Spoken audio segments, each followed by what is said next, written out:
Muchas gracias, Raúl, y gracias a la legislatura que me invita para este evento del Parlamento Joven a hablarles sobre los procesos electorales y diversas situaciones que ocurren dentro de los mismos, que seguramente son del interés de todos ustedes. Voy a empezar hablándoles acerca de lo que es el Instituto Electoral del Estado de Zacatecas, pero antes de eso, para hacer esto un poco más dinámico, les digo desde ya que en cualquier momento pueden interrumpirme para hacer la pregunta que consideren. Aquí lo importante es que no se queden con dudas acerca de lo que vamos a platicar el día de hoy, y por eso es que quisiera tener mucha interacción con ustedes, es decir, que no sea nada más yo el que hable y que ustedes nada más estén escuchando, porque seguramente si es así a lo mejor los voy a dormir, ¿verdad? Entonces la idea es que todos participen. Ustedes seguramente por el perfil que tienen de acudir a este tipo de convocatorias que son de Parlamento Joven, pues obviamente están interesados en las cuestiones políticas, en cuestiones parlamentarias. Entonces yo quisiera saber si existe difusión suficiente para diferenciar entre los órganos electorales. Es decir, antes de que yo me empiece a decirles qué es el IES, etcétera, etcétera, quisiera yo que alguien de ustedes me hiciera un comentario acerca de lo que sabe del IES, o que me hable de la diferencia que hay entre el IES y el INE, por ejemplo. Pudiéramos empezar a lo mejor con eso antes de ponerme yo a hablar aquí como loco. Entonces, si alguien quiere participar al respecto, que me diga qué es el IES, y alguien más que me diga la diferencia entre IES e INE. Adelante. Bueno, la diferencia más clara entre el IES y el INE es que el IES se encarga de organizar todo el proceso electoral referente a las elecciones locales, y el INE se encarga de organizar todo el proceso electoral pero referente a las elecciones federales. Y en cuanto a la difusión de las diferencias de lo que es el IES y el INE, pues creo que no uno.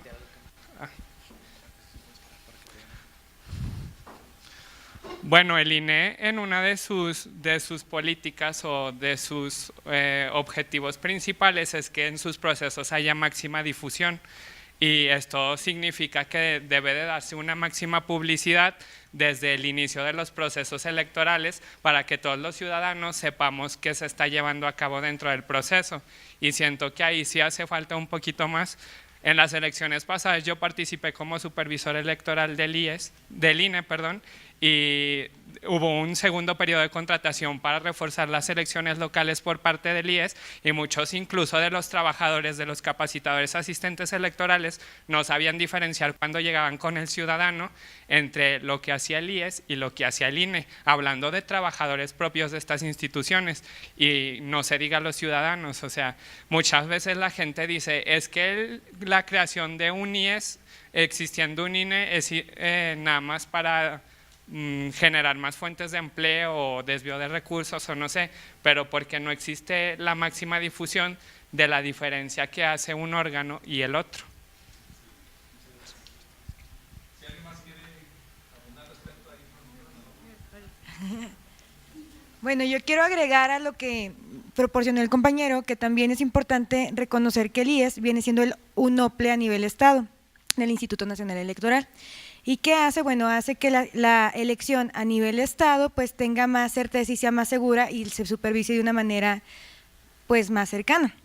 Y así como dijo el compañero, pues sí hubo una confusión entre los CAES, los capacitadores electorales, pero eso también pasa porque las personas nos alejamos del proceso electoral y solo nos acercamos en los tiempos electorales, no vemos más allá nuestra participación y nuestro voto.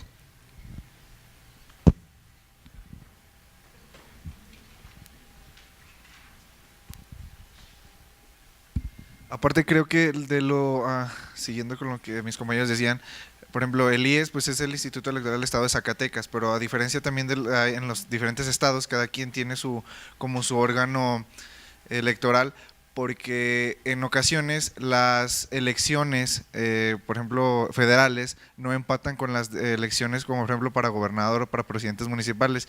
Igual tiene injerencia el INE, pero también ellos se encargan de organizar a nivel estado sus elecciones. ¿Sí? Bueno, a diferencia más clara entre el IES y el INE es que en sus procesos electorales,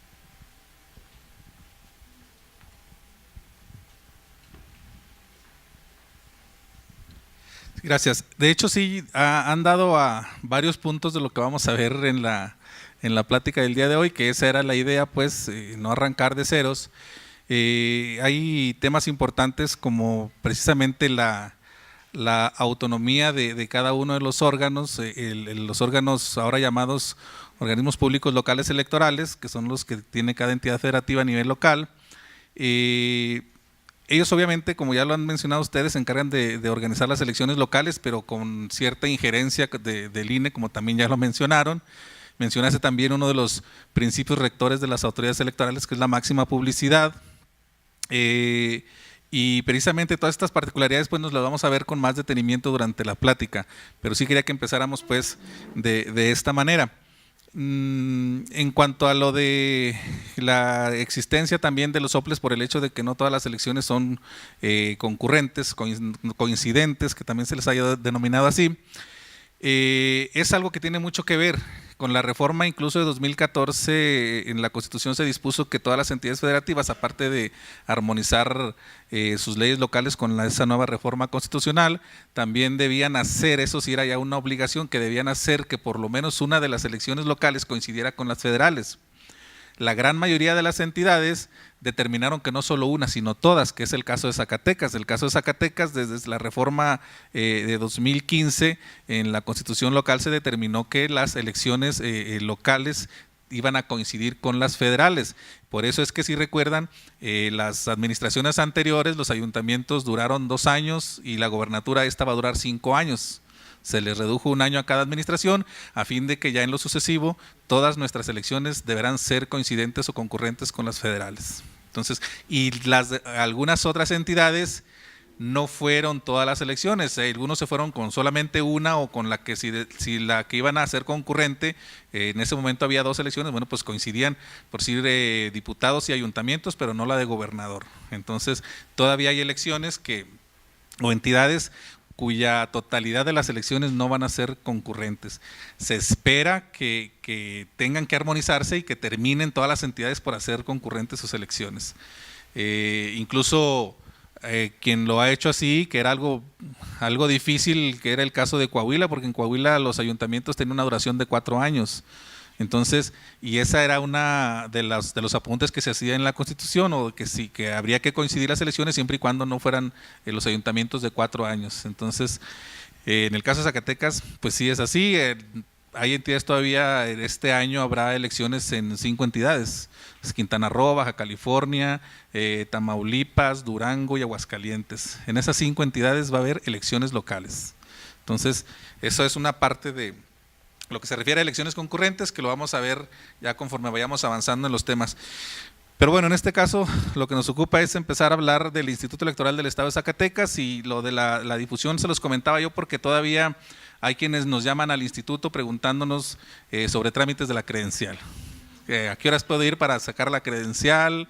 Nuestros familiares nos preguntan como si nosotros fuéramos del INE, que cómo pueden ir a sacar la credencial. O sea, todavía, a pesar de que creo yo que sí ha habido ya cierta difusión, más con las reformas, con los ahora llamados soples, pues ya se ha hecho todavía mucho mayor la diferencia entre unos órganos y otros. Sin embargo, en la ciudadanía sigue habiendo todavía ese desconocimiento de los órganos electorales. Y que hasta el momento, bueno, todavía tendríamos que seguir poniendo énfasis en lo que hace uno y lo que hace otro, ya en lo que nos desaparecen, ¿verdad? Que porque parece que va para allá el asunto. Están por allá hablando ya de algunas reformas que van encaminadas a la desaparición de los soples. Yo espero que no, creo que no sería conveniente, de manera personal lo digo, no sería conveniente. Se ha visto el compañero que fue capacitador, creo que lo que él dijo es algo muy importante y es un elemento a considerar para estas posibles reformas, porque está visto que no hay todavía una suficiente preparación para que un solo organismo organice ambas elecciones. Tuvimos este caso, por ejemplo, los capacitadores, que eran quienes tenían que ir a capacitar a los que iban a ser funcionarios de casilla, que tenían que saber perfectamente lo que era una elección local y una federal, y cómo hacer el escrutinio y cómputo tanto de una como de otra, qué elección iba a haber en una y qué iba a haber en otra, todas estas diferencias, y lo mencionó el compañero, tuvieron una primera etapa de capacitación en donde ni siquiera les habían mencionado elecciones locales, tuvieron una segunda etapa en donde tuvimos que ir nosotros, lo solicitamos y fuimos a hablarles de la elección local y de lo que iba a haber en las casillas de elección local y cómo se iban a llenar los documentos y todo esto, porque no está todavía preparado este sistema nacional de elecciones, este nuevo sistema nacional porque ya se supone que un solo organismo, que es el nacional, es el que rige o el rector de todas las elecciones. Entonces, todavía falta, por lo cual creo que no debería ser factible todavía una reforma en esos términos, ni desaparecer ni tanto al nacional ni a los locales. Yo creo que deberían incluso las facultades y atribuciones tanto de un órgano como de otro antes de la reforma de 2014 regresarse. A lo mejor sí hablar de algunas cuestiones que tendrían que descentralizarse, como la fiscalización, los procedimientos sancionadores, que esos tendrían que irse pues a los órganos jurisdiccionales, que son los tribunales, y no que estén a cargo tanto de los soples como del INE. Entonces son varias cuestiones que habría que considerarse para una posible reforma. Pero bueno, en este caso el IES, como ya lo mencionaron ustedes, es el órgano que se encarga de realizar o de organizar las elecciones locales, esto es para gobernador, para diputados y ayuntamientos. El concepto legal que establece la Constitución para el Instituto Electoral es que se trata de un organismo público, autónomo, de carácter permanente, con patrimonio propio, con muy poquitito patrimonio propio. Ya nos dejan muy poco patrimonio, poco presupuesto, pero bueno, y es un órgano que debe ser totalmente independiente, ¿sí? Aquí había que hacer la diferencia entre qué tipo de independencia. Bueno, la independencia que en algunas entidades se ha malentendido, que esa independencia que todavía le dicen al INE es que nosotros somos independientes y podemos hacer lo que quieramos, no lo que tú nos digas. No va por ahí la independencia. La independencia es con partidos políticos, con los entes de los gobiernos. Tenemos que nosotros ser totalmente independientes, ¿sí? Entonces, y el Instituto Electoral del Estado, como todos los demás organismos locales, tienen determinados fines que nos marca nuestras leyes orgánicas. En el caso del instituto, pues los principales fines están ahí en la diapositiva, son contribuir al desarrollo de la vida democrática aquí en el estado de Zacatecas. Otra es preservar el fortalecimiento democrático del sistema de partidos políticos. ¿Esto qué significa? Bueno, pues que nosotros tenemos que ver porque los partidos políticos sigan funcionando para que puedan ejercer sus derechos, sus obligaciones, sus atribuciones, pero actualmente ya no nada más se debe fortalecer el sistema de partidos políticos, sino que a partir de las mismas reformas que ya se estableció las candidaturas independientes, entonces también ahora tenemos que estar encaminados a fortalecer esta figura, ¿sí? Es decir, aparte de que estuvo en la Constitución, en el artículo 35, si mal no recuerdo, se armonizaron las leyes locales para que los ciudadanos puedan acceder de manera independiente a las candidaturas. Entonces, esta figura se ha venido perfeccionando. En la primera vez que surgió, seguramente, y así lo hicieron saber ellos, los que se postularon de manera independiente, pues tenían ciertas trabas de los órganos electorales. Una de las principales era que no tenían un financiamiento parecido o similar o que sea igual de cuantioso que los partidos políticos, pues entonces obviamente eso los dejaba en cierta desventaja para con los partidos políticos. O sea, ¿cómo me dices?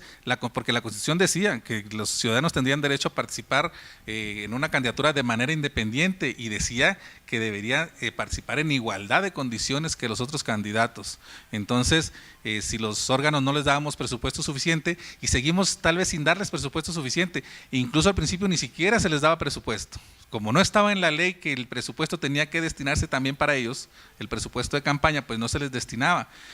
Luego ya con los criterios de los tribunales, obviamente se dijo que se les tenía que dar presupuesto, se armonizan las normas y ya se establece que también a ellos se les debe dar presupuesto público, financiamiento público, pero únicamente para campañas y como si se tratara de un partido político nuevo y que todos en un mismo paquete, es decir, del 100% del presupuesto para campañas, el 70% se les da a los partidos de acuerdo a la votación que obtuvieron en la elección anterior, lo cual no era factible para independientes. El 30% se da de manera igualitaria, entonces de ese 30% es donde tenían acceso nada más los independientes, pero no en lo individual, sino que se juntaban todos a ver, vamos a hacer una división de 10 partidos, este 30% lo vamos a dividir entre 10 partidos y tenemos otros 10 independientes, bueno, pero a ellos nada más les vas a repartir lo de 1/10 parte a esos 10, porque se les tenía que considerar a todos en paquete como si fuera un partido. Entonces, seguían en desigualdad económica para sus campañas. Obviamente, pues digo, todo se va perfeccionando, las normas, principalmente cuando hay reformas, pues todo se tiene que ir perfeccionando con los criterios que emiten los tribunales. Y ya los tribunales, para el caso de las candidaturas independientes, pues han determinado que ellos pueden gozar de financiamiento privado y que de ese financiamiento privado se podrán hacer de la cantidad que sea la misma que el financiamiento público que tiene cada partido político para sus campañas. Entonces, tienen la dificultad de que de todos modos de manera privada tendrán que hacerse de esos recursos, pero por lo menos ya pueden llegar a la misma cantidad que los candidatos de partido. Anteriormente no podían siquiera llegar a esa cantidad. Entonces, bueno, fortalecemos el sistema de partidos, como lo hacemos, como existe en la ley los procedimientos para que incluso se constituyan nuevos partidos políticos. Ahorita a nivel nacional estamos en ese procedimiento, está el INE, según la información que tenemos hay 52 organizaciones que manifestaron su intención de constituirse como partidos políticos nacionales. Entonces, posiblemente en poco tiempo tengamos noticias de más partidos políticos nacionales por lo pronto. En el caso de las entidades federativas, pues estas manifestaciones de intención se llevan a cabo hasta enero del año siguiente, el de la elección de gobernador, por lo tanto en estos años no tendremos esa situación. Mas sin embargo sí tenemos partidos políticos locales que entrarían en vigor de acuerdo a ciertas resoluciones del tribunal a partir del 1 de julio del año 2020, que son los partidos políticos que participaron en la elección anterior, 3 que participaron y 1 que no participó. Estos 3 que participaron perdieron su registro de acuerdo a la votación que obtuvieron, impugnaron ante el tribunal estableció ahí unos ciertos criterios o determinancias que ellos tomaron y dijeron que pues que participaron en cierta desigualdad y que por lo tanto se les regrese su registro como partido político local, pero con vigencia a partir del 1 de julio del 2020 para que participen en la próxima elección. Esos son con los 3 que participaron, se los mencionaré más al rato. Otro partido político que había obtenido su registro, que era el Partido de la Familia Primero, ellos desde un principio metieron una impugnación ante el tribunal en donde decían que no podían participar en la elección porque no habían tenido tiempo para organizar sus cuadros, etcétera, etcétera, y el tribunal les dio la razón y también ellos entrarían en vigor de acuerdo a esa resolución de la Sala Regional Monterrey a partir del 1 de julio de 2020. Entonces tenemos 4 partidos locales que estarían contendiendo en la siguiente elección. Bien, otro de los fines del Instituto Electoral del Estado de Zacatecas es garantizar el ejercicio de los derechos político-electorales de los ciudadanos, es decir, derecho a votar y ser votado, ¿sí? Otro es garantizar la celebración periódica y pacífica de las elecciones, en este caso de nosotros, bueno, pues las elecciones se llevan a cabo cada 3 años, como se dieron cuenta en la elección anterior fue el primer domingo de junio, porque así lo establecía un transitorio de la Constitución de la Reforma de 2014, por el hecho de que se llevaría a cabo la elección presidencial, iba a ser por última ocasión la elección el primer domingo de julio. Después ya de esa elección, todas las elecciones tendrán que llevarse forzosamente la primera semana ahora del mes de junio, ya no de julio. De julio ya no volverá a haber elecciones, si no hay otra nueva reforma, ¿verdad? La otra es velar por la autenticidad y efectividad del sufragio popular, es decir, organizamos las elecciones y también cuidamos que su voto sea válido de la forma que los ciudadanos lo hayan emitido. Promover el voto y difundir la cultura democrática con perspectiva de género, pues lo vamos a ver más adelante, traemos el tema de la paridad, todos los órganos electorales están ya obligados a hacer que se respete el principio constitucional de la paridad de géneros. Garantizar la celebración pacífica de los procesos de participación ciudadana, no solamente hay procesos electorales para elegir a los diputados, ayuntamientos y gobernador del estado, sino que también hay algunos procesos de participación ciudadana, que también se trata de emitir voto, pero de otra forma, y lo vamos a ver también prácticamente sería casi nuestro último tema que tenemos el día de hoy, de los procesos de participación ciudadana, que son el referéndum, el plebiscito y la iniciativa ciudadana. Otro es garantizar la transparencia y el acceso a la información pública. Todos los órganos de gobierno, autónomos, etcétera, estamos ya obligados a tener o a darle máxima publicidad a todos nuestros actos y resoluciones. Eso sería en cuanto a los fines. Los principios rectores, ya mencioné alguno de ellos, te acabo de mencionarlo. La máxima publicidad es un principio que rigen a los órganos electorales, que esta máxima publicidad se agrega apenas recientemente ahora que viene toda la cuestión de transparencia y todo eso, porque antes nada más estaban los otros principios rectores, que son la certeza, la legalidad, la independencia, objetividad y la objetividad. Son esos los principios rectores que rigen a todos los órganos electorales, es decir, en todos los actos que nosotros emitamos tenemos que estar invariablemente sujetos a estos principios. Tenemos que actuar conforme a la ley, de manera imparcial, es decir, sin tener preferencias por ningún partido, por ningún tipo de candidato ni nada. Y tenemos que ser totalmente independientes, como les dije, ¿sí? Nosotros, nuestras decisiones tienen que ser fuera de lo que nos pueda decir un partido político, un candidato, un gobierno. Tenemos que ser totalmente independientes. Esa es nuestra naturaleza como órganos electorales. Obviamente el Instituto Electoral del Estado de Zacatecas pues tiene una estructura orgánica. La estructura orgánica empezaríamos por el órgano máximo de dirección, que es el Consejo General, y el Consejo General se integra por un consejero presidente que dura en su cargo 7 años, por 6 consejeros electorales. En este caso, en la integración de los órganos electorales también se trata de respetar la paridad. En el caso del instituto fue posible toda vez que existen 3 consejeras mujeres y 3 consejeros hombres. Los consejeros duran en su cargo también 7 años. De manera inicial, cuando se hace la reforma en la que los consejeros de las entidades federativas son electos por el INE, de manera inicial tuvieron que hacerse designaciones escalonadas para que finalmente concluya con cada nombramiento por 7 años, pero la renovación será de manera escalonada. Es decir, en mi caso, por ejemplo, entré a partir del 5 de enero de 2018 y voy a durar 7 años, pero antes de mis 7 años, dentro de 2 años se van a renovar 3 consejerías y así ya se van a ir renovando de manera escalonada, pero cada quien con duración de 7 años. Aparte, el Consejo General también se integra por los representantes de los partidos políticos. Cada partido político puede acreditar representantes ante el Consejo General e incluso la propia legislatura también designa a representantes o consejeros del Poder Legislativo por cada fracción parlamentaria y que también tienen representación ante el Consejo General. Esto, Zacatecas es uno de los pocos estados que continúan todavía con esta representación del Poder Legislativo, porque cuando se hizo la reforma de 2018 y que en la Constitución y en la LEGIPE, en la Ley General de Instituciones y Procedimientos Electorales, se determina la integración de los órganos electorales, ya no se menciona ahí a los representantes del Poder Legislativo, y unas entidades pues lo hicieron al pie de la letra y nada más se integran con el Consejo, los partidos políticos. Sin embargo, en Zacatecas no se movió esa reforma y continúan siendo parte o continúan siendo representación ante el Consejo General las fracciones parlamentarias de aquí de la legislatura del Estado. También se integra por el secretario ejecutivo del instituto, también es el secretario del Consejo General. Y es así como se integra el órgano máximo de dirección, que es el que toma las decisiones tanto en procesos electorales como en periodo interproceso. Es el órgano máximo de dirección del instituto y quien será el encargado de aprobar los acuerdos y todas las resoluciones que tengan que llevarse a cabo dentro del instituto.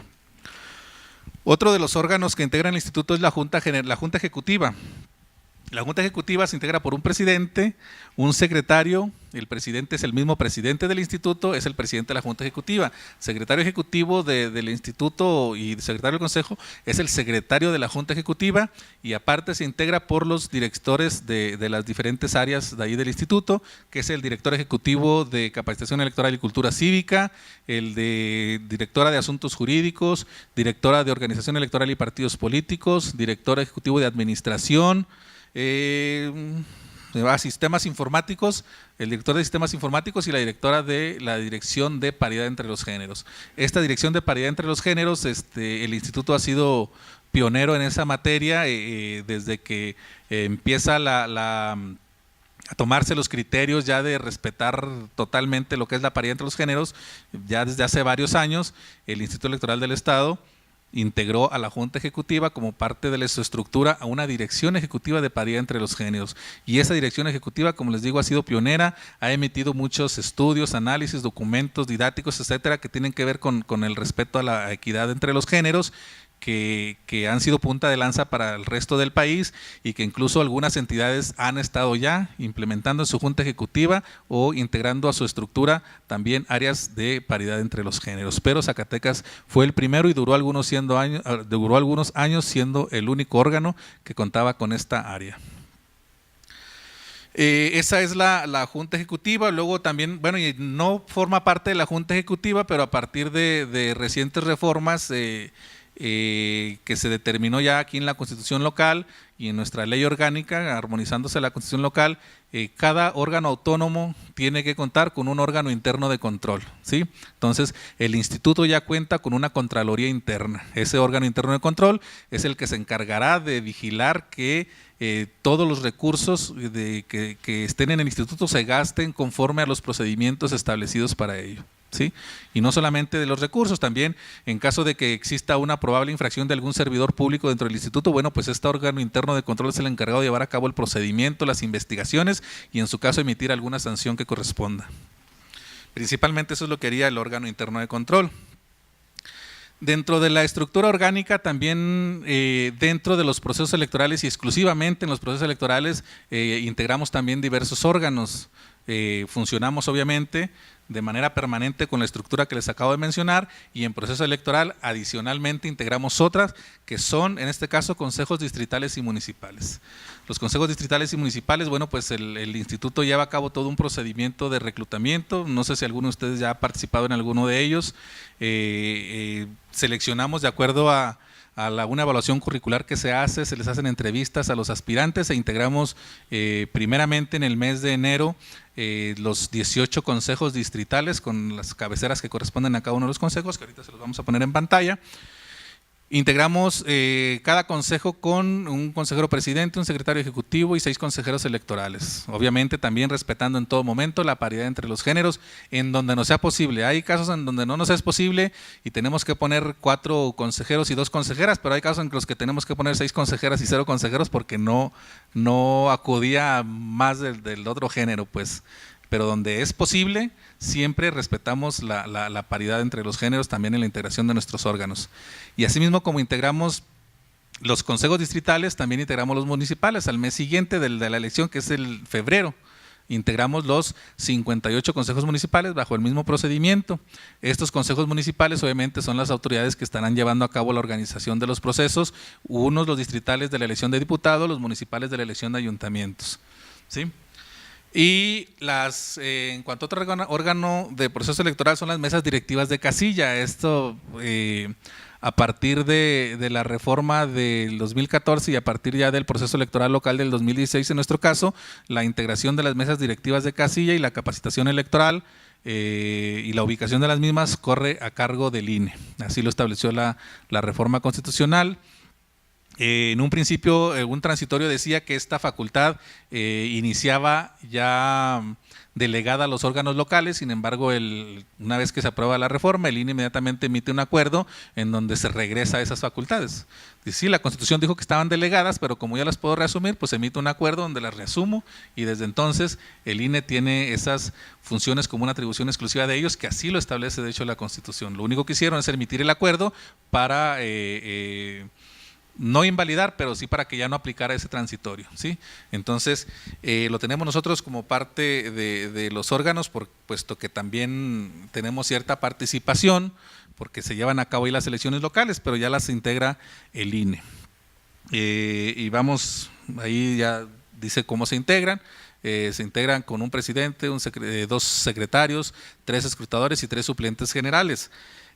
Anteriormente nada más era un presidente, un secretario, 2 escrutadores y los 3 suplentes generales. Sin embargo, como ya en una sola casilla se llevan a cabo tanto elecciones locales como elecciones federales, pues se agrega un secretario más y un escrutador más para que apoyen en las actividades del escrutinio y cómputo. Pero lo veríamos ya más detenidamente cuando hablemos de la jornada electoral. Estos son los órganos que se integran, los que están integrados de manera permanente y los que integramos en proceso electoral por parte del Instituto Electoral del Estado de Zacatecas. Y bueno, pues nosotros, de acuerdo a sus perfiles, todos pues los invitamos para que estén atentos a las convocatorias que saquemos desde por ahí de julio del año anterior de la elección. Emitimos las convocatorias para la integración de consejos para que acudan y en su caso puedan ya participar de manera directa dentro de la organización de un proceso electoral. Van a ver que es muy interesante.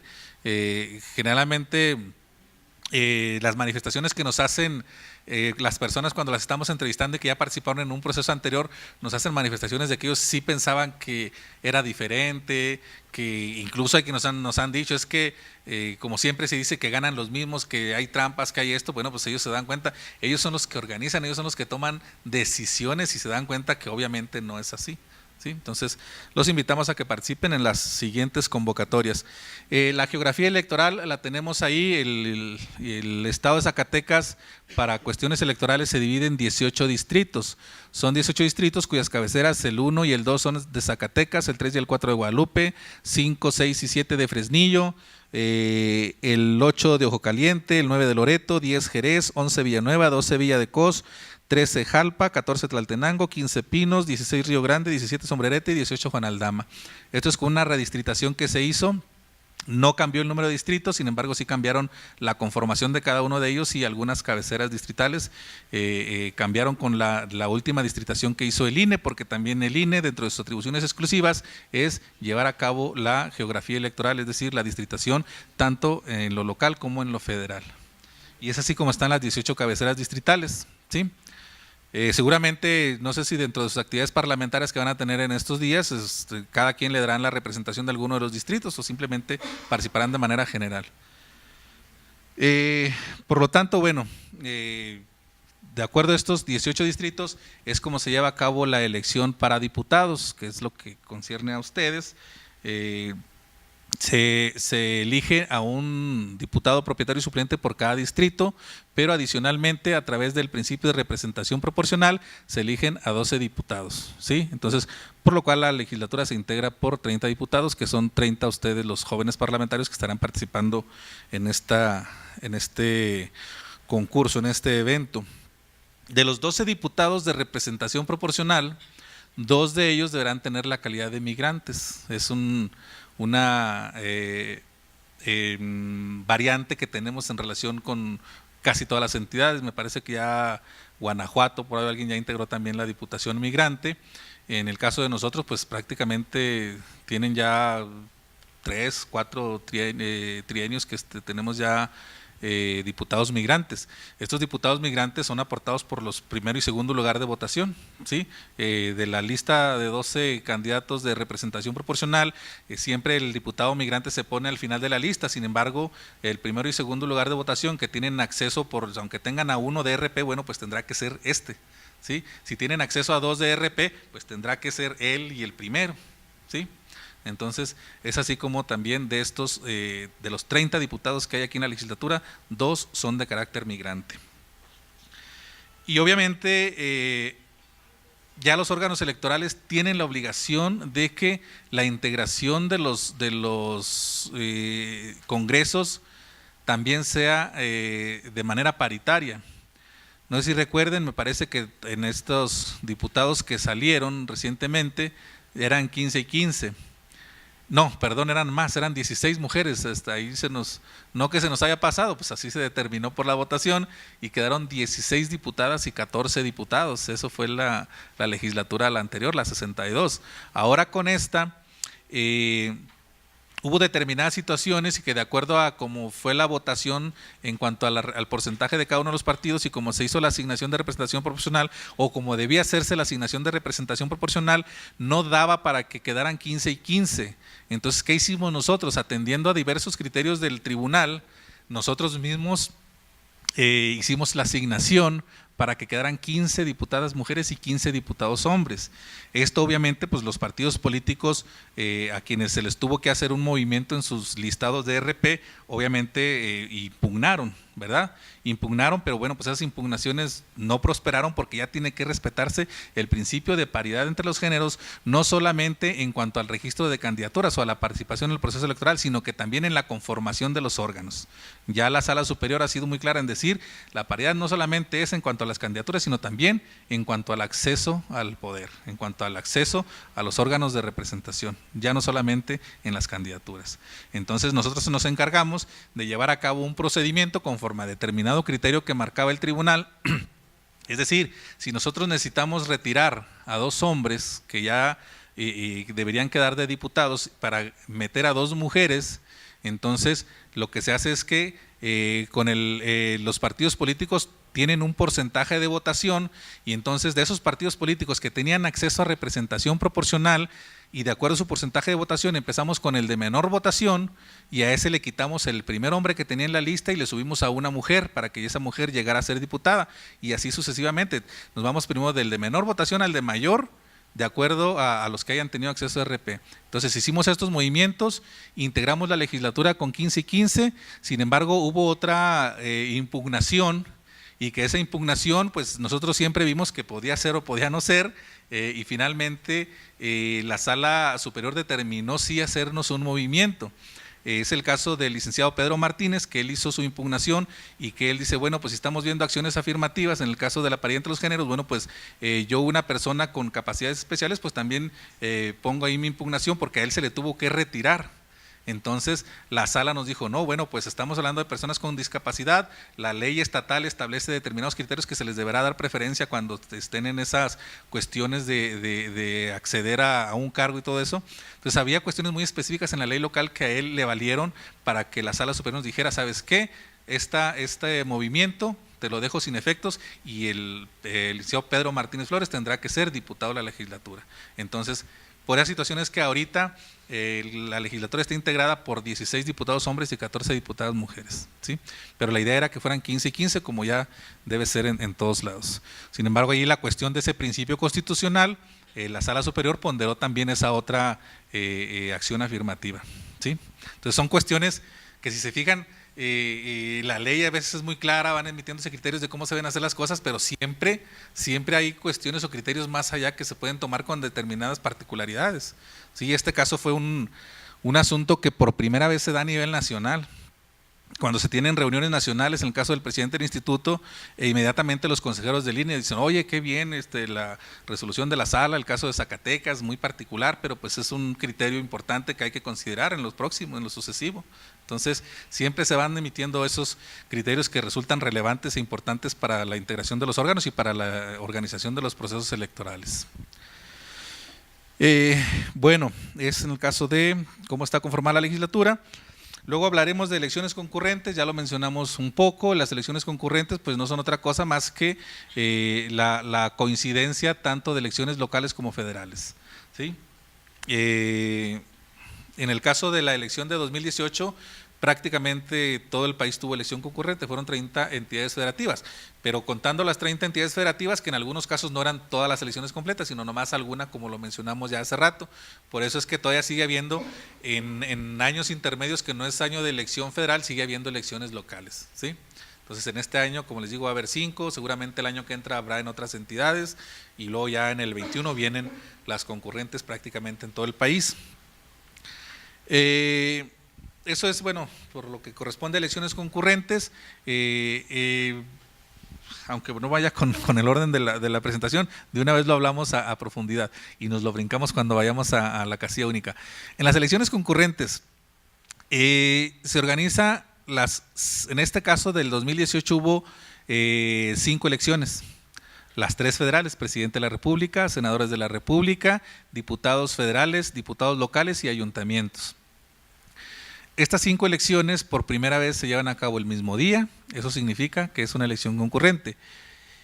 Y estas 5 elecciones se llevan a cabo también por primera vez en Zacatecas en una casilla única. Anteriormente había elecciones concurrentes, que es el caso Colima, por ejemplo, de los primeros estados que tuvo elecciones concurrentes, pero había lo que se le denominaba casilla espejo, es decir, para la elección federal había una casilla y para la elección local había otra casilla, ¿sí? Esa era la casilla espejo. Luego empezaba, pues, bueno, pues que hay muchos gastos, tanto la elección local como la federal, si son el mismo día, ¿por qué cada quien vas a pagar funcionarios, tú y tú también a los tuyos, etcétera? Entonces, con la reforma de 2014, precisamente a partir de que se hace la obligación de hacer coincidir las elecciones federales y locales, también se establece la denominada casilla única. Esto significa que en una sola casilla el ciudadano emite su voto por todas las elecciones que hay. Es decir, en julio del 2018, el ciudadano llegó a la casilla y se le entregaron 5 boletas, ¿sí? Se le entregaron 5 boletas y cada una va y la deposita en la urna que le corresponde. Esta casilla, en esa casilla denominada casilla única, como les dije, se integra por un presidente, por 2 secretarios, por 3 escrutadores y 3 suplentes generales. Esto significa que, por ejemplo, el segundo secretario y el tercer escrutador, que son figuras que anteriormente no existían en la casilla normal, se encargarían de hacer el escrutinio y cómputo, de ellos obviamente bajo la coordinación del mismo presidente, el escrutinio y cómputo de las elecciones locales, y los otros harían el escrutinio y cómputo de la elección federal. Se estableció en la LEGIP, en la Ley General de Instituciones y Procedimientos Electorales, que esos escrutinios y cómputos deberían de ser de manera simultánea, ¿sí? Es decir, mientras unos funcionarios estarían llevando el escrutinio y cómputo de las 3 elecciones federales, otros 2 al mismo tiempo estarían llevando el escrutinio y cómputo de las elecciones locales. Hubo ciertas inconformidades porque había criterios o acuerdos tomados por el INE en donde agregó otras especificaciones a la casilla única, como que si terminaban, por ejemplo, los escrutadores que estaban haciendo el escrutinio y cómputo de la elección local, si terminaban antes que los de la federal, ellos ya podían integrar su paquete e irse a entregarlos a los consejos y los otros podían quedarse ahí, ¿sí? Entonces no era posible, yo lo mencioné desde un principio, no era posible porque estamos hablando de una sola casilla, una casilla única, por lo tanto no podías decir que la casilla se clausuró a tal hora cuando todavía estaban ahí, o no podías decir que se clausuró hasta el final cuando 2 o unos funcionarios ya estaban entregando paquetes. Entonces eran ciertas incongruencias que había por ahí y efectivamente el tribunal le revocó estas disposiciones al INE. Lo que sí no revocó, que está establecido, porque al revocar estas situaciones le dijo al INE el tribunal, es que te estás excediendo, la ley no dice que debe ser así, la ley dice que debe ser de esta forma y así, pero no dice que tú puedes cerrar antes, etcétera. Entonces, como la ley sí establecía la simultaneidad del escrutinio y cómputo, pues eso no se movió, porque había incluso algunos partidos que sí querían que se tenían que esperar que primero la de presidente, luego la de senadores, luego esta, pues ahí iban a amanecer los pobres funcionarios de casilla, obviamente. Entonces, esa simultaneidad no fue revocada, puesto que está establecido en la ley, y fue como se llevaron a cabo. Esperemos que sí se haya sido así en la mayoría de las casillas, porque finalmente a veces los funcionarios de casilla son muy presionados por los representantes de partido político y dicen, no, pues a mí espérate, yo tengo que ver eso y espérame porque ahorita estoy acá. Sin embargo, para evitar un poco esa situación, los partidos políticos, dentro de las mismas reformas, se estableció un reglamento de elecciones. El INE emitió un reglamento de elecciones en donde se especificaba ya toda la cuestión de la organización de los procesos electorales concurrentes. Y dentro de este reglamento de elecciones, ahora se estableció que cada partido político nacional podía acreditar a 2 representantes propietarios y a 2 suplentes en cada casilla. ¿Para qué era esto? 2 propietarios significa que los 2 de un mismo partido podían estar al mismo tiempo en la casilla y durante toda la jornada electoral. Pero esto no tenía un fin de que tuvieran más vigilantes o más gente. La finalidad que llevaba esto era que uno de estos 2 representantes estuviera viendo el escrutinio y cómputo federal y el otro estuviera viendo el escrutinio y cómputo local. Y nada más de los partidos nacionales, porque eran quienes tenían injerencia en ambas elecciones, tanto en la local como en la federal. Por eso los partidos políticos locales nada más tenían derecho a acreditar a un propietario y un suplente. ¿Por qué? Porque ellos no tenían que estar vigilando 2 escrutinios, nada más el que les correspondía a ellos, a la elección local. Igualmente con los independientes, también nada más podían acreditar a uno porque nada más era su única elección a la que estaban vigilando. Entonces, esta modalidad, bueno, pues encuadra en la forma de llevar a cabo el escrutinio y cómputo de manera simultánea para que terminaran pues lo más temprano que se pudiera. Entonces, son situaciones que se llevaron a cabo con la elección concurrente para de todos modos no hacérselo tan difícil a los ciudadanos, que de por sí, obviamente, pues sabemos que los funcionarios de casilla no son ciudadanos especializados en organizar elecciones, son ciudadanos comunes. En muchas de las veces incluso se trata de ciudadanos escolaridad. En las áreas rurales tenemos, perdón.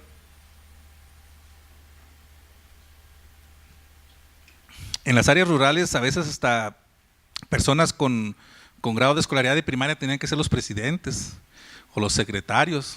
Entonces, no es gente especializada en ello, por lo tanto, aparte de nada más llevar o aprobar reformas electorales que tengan que ver con la jornada electoral, pues no se trata nada más de analizarlo a nivel cúpula, partidos, etcétera, sino que también hay que aterrizarlo a estos niveles, ¿sí? Entonces, si ya se establece que tendría que haber casilla única, bueno, pues hay que establecer otras reformas o reglamentar determinados procedimientos que hagan más fácil el desarrollo de la jornada electoral a quienes van a estar ahí. Porque nosotros, los consejeros, bueno, pues estamos acá sentados en la mesa de consejo, ahí, pues que en tal casilla no hay este material. Si nosotros estamos allá, los que están batallando son los funcionarios de casilla, los capacitadores, los supervisores. Entonces hay que tomar en cuenta todas estas particularidades para llevar a cabo una reforma electoral y que el trabajo sea más fácil, pues. ¿Y qué fue lo que sucedió? Se lleva a cabo la jornada electoral, el ciudadano llega, tendrá que presentar su credencial para votar, para emitir su voto. Si no presenta la credencial y si no está en la lista nominal, ambas cosas a la vez, no podrá votar. O sea, tienes que presentar tu credencial y adicionalmente estar en la lista nominal de electores. Puede suceder alguna excepción de que votes sin estar en la lista nominal o sin traer credencial, pero única y exclusivamente cuando tú lleves una resolución favorable de parte del tribunal. Es decir, a mí, ciudadano, 5 días antes de la elección me robaron mi credencial, quiero votar. Inmediatamente interpongo un juicio ante el tribunal y el tribunal le va a ordenar al INE que se me permita votar. El tribunal le dice, aquí te va, esta es la resolución en donde decidimos que fulano de tal podrá votar. Entonces se le ordena al INE, hoy sí sea un día antes de la elección, notifícale este resolutivo al ciudadano y dile que podrá votar el día de la elección.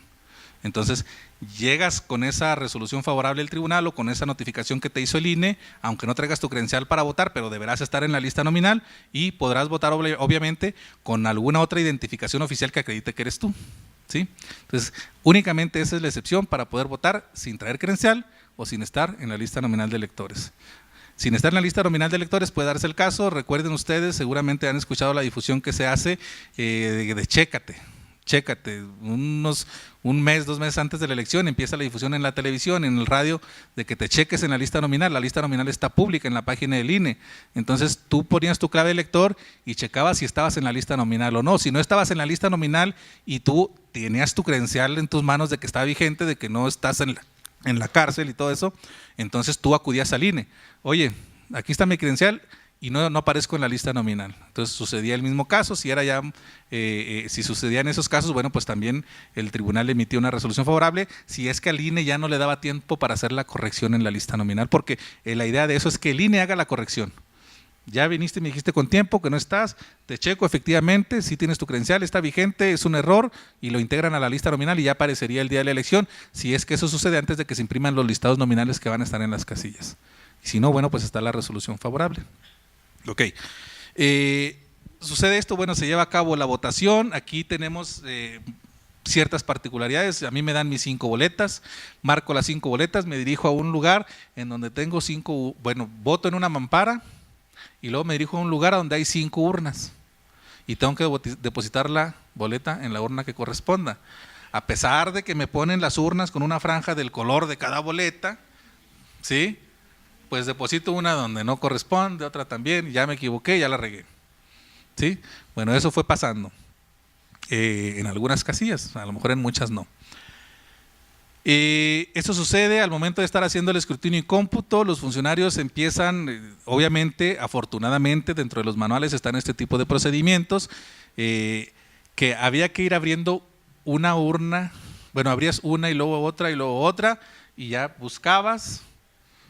Ese era un procedimiento que se había establecido. Buscabas si podías cambiarlas y luego ya regresarlas a la urna y luego ahora sí abrir de una por una y hacer escrutinio y cómputo. Bueno, esa parte la revocó el tribunal también. ¿Y qué fue lo que obligó a los funcionarios? A que tenías que abrir una urna, hacías el escrutinio y cómputo de esa, abrías la otra, hacías el escrutinio y cómputo, luego empezaban el asunto de que, ya hice pero me encontré una boleta de acá, la pongo acá, en la hoja de operaciones agrego ese voto y voy haciendo las sumas y hasta el final ya puedo empezar a llenar las actas de escrutinio y cómputo, ¿sí? ¿Qué estamos viendo? Ciertas dificultades que están sucediendo, ¿verdad? Entonces, eso pasó en el escrutinio y cómputo. Luego viene la integración de los expedientes electorales, de los expedientes de la elección. Habría que integrar a bolsas toda la documentación que se estuvo viendo tanto en una elección como en la otra. Y luego de integrar estos expedientes en esas bolsas, habría que hacer los paquetes electorales. En el caso de la elección federal era un solo paquete para los 3 expedientes, en el caso de la elección local era un paquete para cada elección, para cada expediente. ¿Por qué? Porque los de ellos van a un solo órgano. Un solo paquete se abre, el paquete completo se abre en un solo órgano que lee o que da los resultados de las 3 elecciones. En el caso de nosotros locales, los paquetes con el expediente de la elección de ayuntamientos va a los consejos municipales, los paquetes con la elección de diputados van a los consejos distritales. Entonces, nosotros integramos 2 paquetes, ellos 1, se hace esa integración, al final de que se tiene todo eso, se hace la clausura de la casilla y hay que ir a llevar los paquetes electorales al órgano que corresponde, los de la federal, a los 4 consejos distritales del INE, nuestros paquetes de diputados a los consejos distritales y los de ayuntamientos a los consejos municipales. Se hacen operativos porque no es factible andar en muchos domicilios, se implementan los mecanismos de recolección de paquetes. Eso significa que a determinados lugares concurren nuestros funcionarios de las elecciones locales y dejan ahí sus paquetes y luego esos mecanismos de recolección, que no son más que vehículos grandes, llevan los paquetes a las sedes que corresponden. Igual lo hace el INE, porque el INE nada más tiene 4 puntos para entrega de paquetes, ¿sí? Entonces, seguramente que los de Concepción del Oro, los funcionarios, la presidenta de Concepción del Oro de una casilla, pues no va a venir aquí a Zacatecas a entregar el paquete.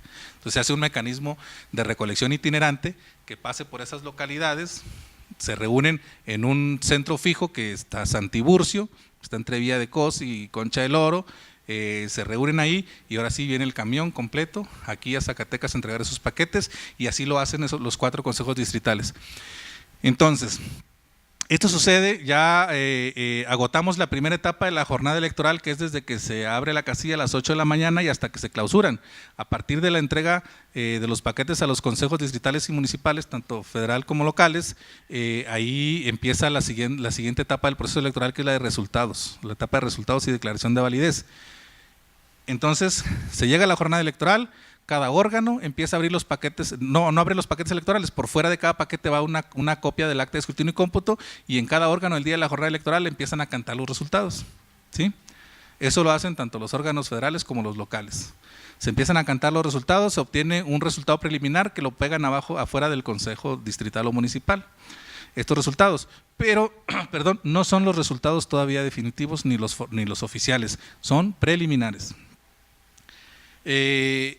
Esto sucede adicionalmente en los órganos electorales. En el caso de nosotros estamos llevando a cabo un procedimiento de resultados electorales preliminares que es el PREP y estamos difundiéndolos a través de internet. No solamente en la página de nosotros, en la página de nosotros está, pero son varios difusores que se inscriben para ser ellos quien difundan los resultados electorales preliminares. Entonces están difundiendo, a la vez que estamos difundiendo con gráficas y con números todos los resultados que se van dando en las casillas, también las propias actas de escrutinio y cómputo se escanean y también las pueden consultar. O sea, tú puedes verificar que en esta casilla hubo estos resultados y ahí mismo le das un clic a una liga y te abre el acta. O sea, ya más máxima publicidad no puede haber, ¿verdad?, en cuanto a resultados. O sea, está todo ahí.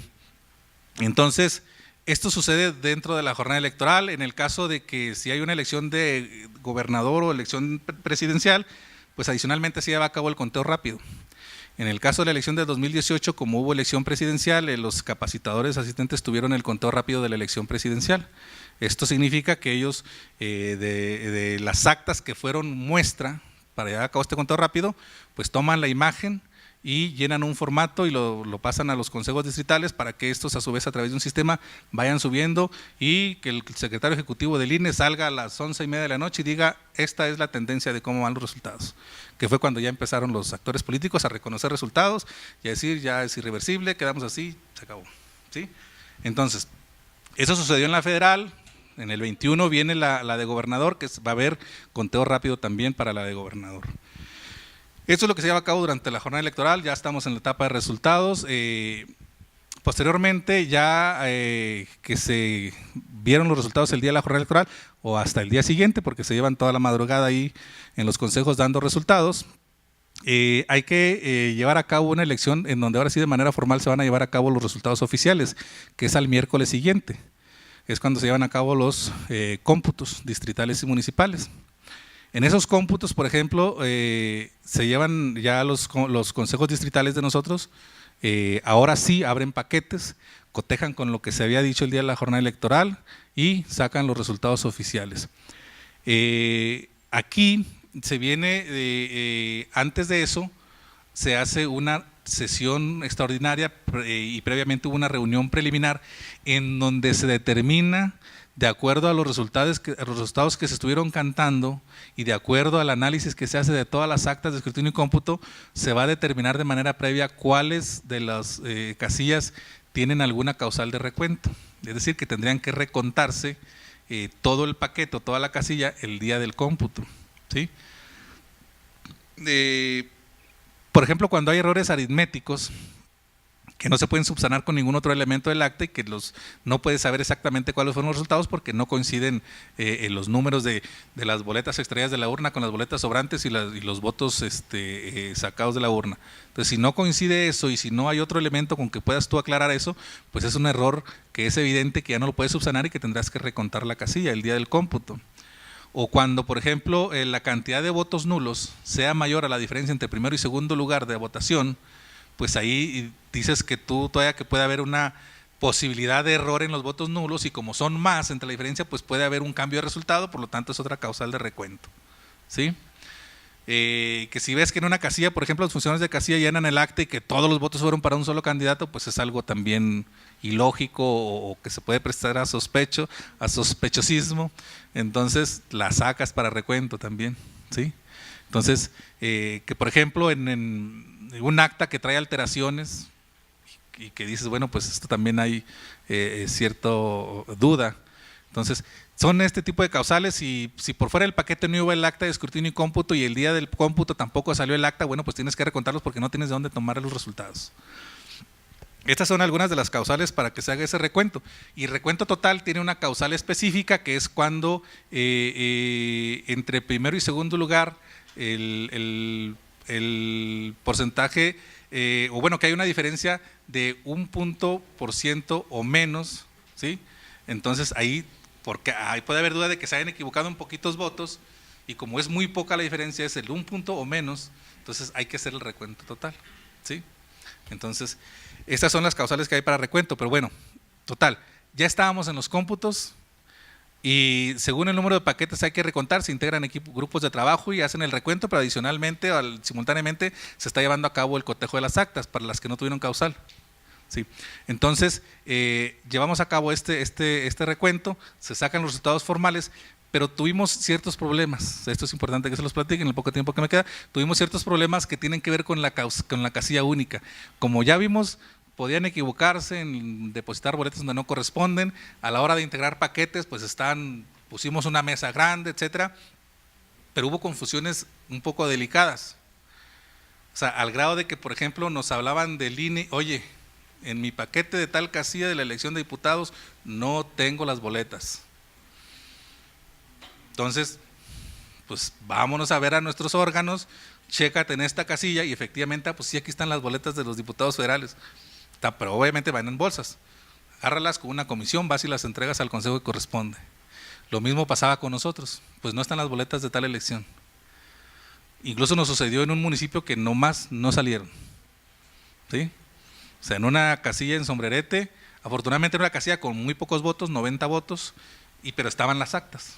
¿Sí? Entonces, nosotros tomamos la certeza de dar los resultados con las actas y que el acta que estaba en el paquete coincidía con la que tenían los representantes de partido. Pero bueno, esas boletas las buscamos nosotros por todas las casillas del municipio, las buscó el INE en todas las casillas del municipio, las buscamos en los paquetes donde estaba la otra documentación que no eran boletas y nunca salieron esas boletas. Entonces, esto es lo que está sucediendo con esta nueva forma de organizar elecciones en la casilla única. hay este tipo de problemas, ¿sí? Y que por eso digo yo, no es muy bueno así a rajatabla llevar a cabo las reformas de que ya nada más un órgano organice las elecciones todas. No es fácil. Entonces, son cosas que hay que considerar y que hay que tomar en cuenta, ¿sí? Entonces, bueno, por último ya hablaré un minutito para hablar de los procedimientos de participación ciudadana. Tenemos el referéndum. El referéndum es una forma en que los ciudadanos pueden votar para tomar la determinancia o hablar a favor o en contra de determinadas leyes, de alguna norma, ya sea en lo particular o la norma general. Ese es el plebiscito. Lo puede solicitar la legislatura a través del 30% de los diputados, los ayuntamientos y el 2% de ciudadanos inscritos en lista nominal. Ese es el referéndum. El plebiscito es prácticamente lo mismo, pero ahora no solamente para opinar sobre leyes, sino sobre los actos de las autoridades, ¿sí? Y la iniciativa ciudadana, bueno, pues que los ciudadanos pueden emitir proyectos de una iniciativa de ley, de una iniciativa de decreto, iniciativas de reforma, ¿sí? Entonces, estos son los procedimientos a grandes rasgos de participación ciudadana. Les comento, tenemos una ley que para mí está obsoleta, me parece ser que es parte de la agenda legislativa de esta legislatura, que están analizando ya reformas, proyectos o incluso a lo mejor alguna nueva ley de participación ciudadana que sea ya acorde con la actualidad, ¿sí? Entonces, sería cuanto de mi parte. Si tienen alguna pregunta al respecto, algún comentario. Sí, adelante. Voto electrónico es parte de la agenda legislativa ahorita, seguramente no, muy en lo próximo no va a ser. El voto electrónico tiene una particularidad, que todavía tenemos una cultura de desconfianza en el país, ¿sí? Cuando una corriente quiere sacar un proyecto de reforma para emitir voto electrónico, los demás partidos se oponen, ¿sí? Siempre va a haber quien se oponga y quien diga que si la está proponiendo el partido que está en el poder, dice, no, pues es que ellos ya tienen a la Secretaría de Relaciones Exteriores de su lado, y empiezan las desconfianzas y se atora, ¿sí? Entonces es muy difícil que a corto plazo se lleve a cabo el voto electrónico.